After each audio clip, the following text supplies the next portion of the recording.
In today's video, ituturo ko sa inyo paano nga ba natin malalaman kung fake ang Kagaya Ako soap na nabili mo. So, andito ang ilang mga tips para magabayan ka. Mula sa page ni Ms. Rosmar, naglabas na siya ng mga sample kung paano natin malalaman kung fake nga ba ang Kagaya Ako soap na mabibili natin. So, unang-una, hindi maputla ang ating Kagaya Ako soap. Yan. So, 200% fake. Pangalawa, tignan nyo naman ang original versus sa fake. Si original talagang medyo maliit lang, samantalang itong si fake may kalakihan. Ayan, di ba? So, yung kulay nila magkaiba talaga. And then, syempre, tignan nyo naman to. Sa sobrang panggagaya nila, yung manufacturing date ay ginawang expiration date. And then, eto pa, ibang-iba ang font nito sa ating mga Kagaya Ako soap. Ayan.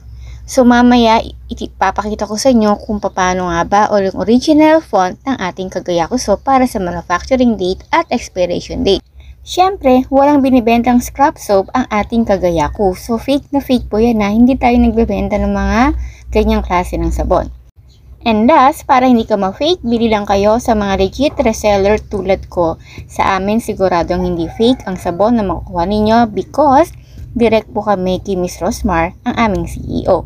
By the way, ito nga pala yung font ng ating sabon. So, ibang-iba dun sa fake na pinakita ko sa inyo kanina. So, guys, check out na! Try nyo na because hindi kayo magsisisi kapag bumili kayo ng Kagaya Ako soap.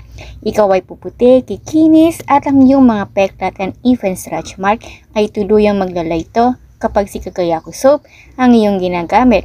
Siyempre, vanilla scent din ito at siguradong magugustuhan mo to. Pwede sa 7 years old, sa lactating mom, even sa mga pregnant mom. So, bye for now kita kids. By the way, ang akin pong Shopee account ay elrosh0815. See you! Bye for now! Check out na po mga sis!